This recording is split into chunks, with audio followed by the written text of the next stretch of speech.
Welcome all of you. So in this video we'll talk about once again about the sweat utilizations by this nanotechnology. So we already aware that some point of time we discuss like how the sweat can be utilized to generate heat, and some of the point we discuss about how this sweatenings how this increase the sweatenings, because making some coolers and all, making the body coolers or making any object cooler, not sweat actually, the evaporations, some moisture evaporations and all.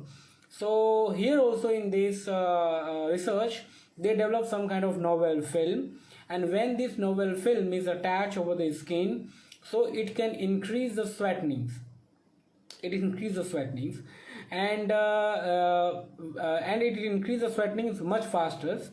And once they increase the sweating, yeah, that is the one question, like why we need to increase the sweatening. So actually there are some wearable devices which utilize the sweat, and it harness energy from that sweat. And most of that devices, so you need some extensive exercise to generate such kind of sweat. So there is much loss in energy, and then the gain in energy, like for the which is energy required for running such kind of wearable devices in a millijoule. And for having such a huge amount of sweat, you need to expend your energy in a joules. So that is return on energy is very not good. So that is the one problem. So that problem can be resolved by one of the smart device which already had mentioned in some point of time, where like how those things are efficient, like they can absorb those they can absorb sweatening from your fingertips while you are sleeping. So that kind of device is already made, and we talk about that. And but again those are about the 300 millijoules and all, and where I have pointed out, like if there is any kind of devices which need a frequent measurement, or the sensing mechanism, and too many sensing they want, too many things they want to track, then definitely it utilizes much more energy. So maybe 300 millijoule or maybe 1000 millijoule may not sufficient in a day.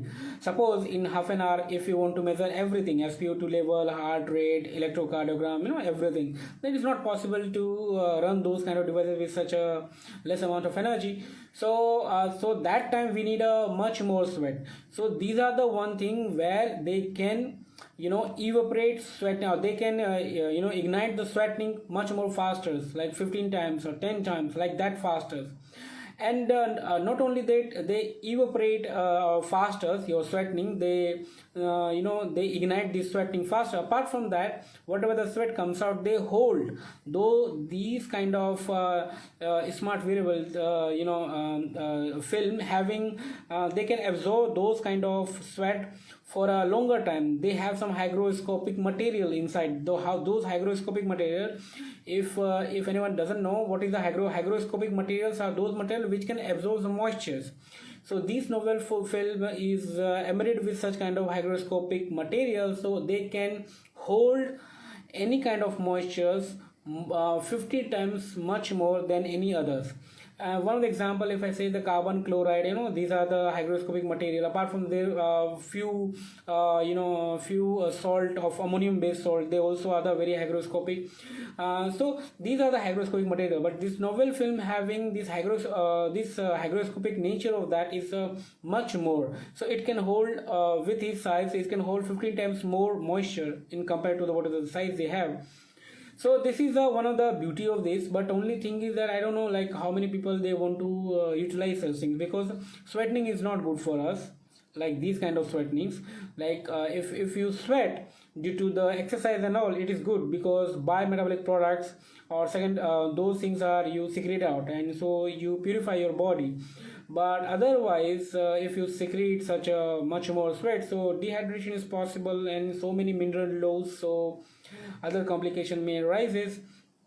And so I don't know like why the people will deliberately do that. But suppose if there is a problem, or suppose if there is any necessity of this, then they can do. But otherwise I don't feel that is a great. But only one thing is a good here in this research, like it can hold the 50 times much more moisture. So that is one of the great thing. It can be utilized in some different form, but still as a device, because there are the device, some wearable device which utilize this sweat to harness energies, and it making some biochemical cell. So for those kind of wearable devices, these are the boom, and it will help for those those wearable devices which utilize sweat as an to harness energy. For those, these novel film are very great research. But personally I don't like much on this in these aspects of that, like why we increase the sweating deliberately, why we increase the sweating. We can there are some clothes designed to make your body cooler, so make you less sweat. Those research is I think it is good for the human beings. Yeah, but it's okay. The research is research, inventions are inventions. So they have other side which are very good side of those. In case of electrobiochemical cells, in case of these hygroscopic natures. So that is all about this video. If you need a further explanations and brief on this, just DM me. So till then we will meet with another video, some another topic. So till then, bye, take care.